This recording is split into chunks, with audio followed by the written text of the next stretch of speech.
Fifth lesson poem A Legend of the Northland.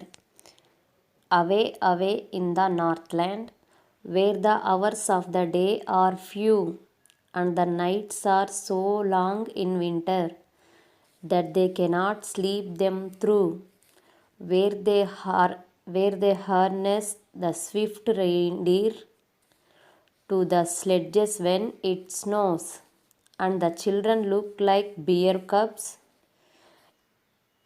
in their funny furry clothes. They tell them a curious story. I don't believe it's true. And yet you may learn a lesson if I tell the tale to you.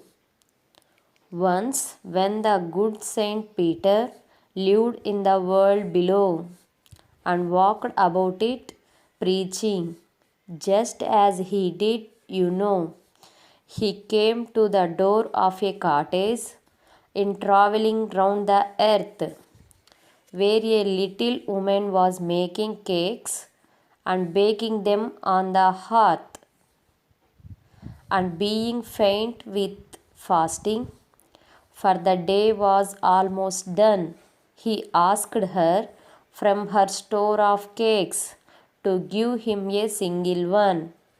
So she made a very little cake.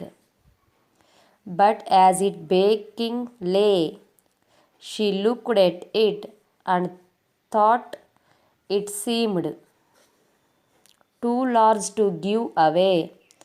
Therefore, she needed another and still a smaller one.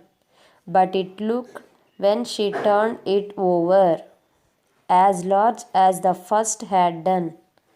Then she took a teeny scrap of dough and rolled it flat and baked it thin as a wafer.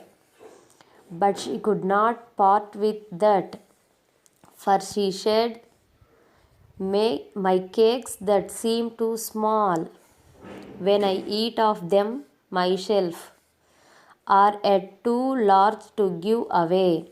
So she put them on the shelf. Then good Saint Peter grew angry, for he was hungry and faint, and surely such a woman was enough to provoke a saint.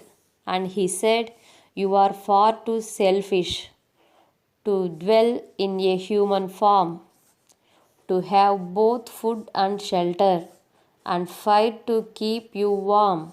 Now you shall build as the birds do, and shall get your scanty food by boring all day in the hard, dry wood.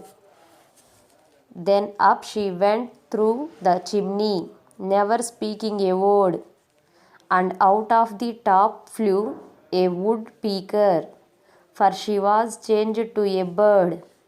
She had a scarlet cap on her head, and that was left the same, but all the rest of her clothes were burned black as a coal in the flame, and every country schoolboy has seen her in the wood, where she lives in the trees till this very day, boring for food.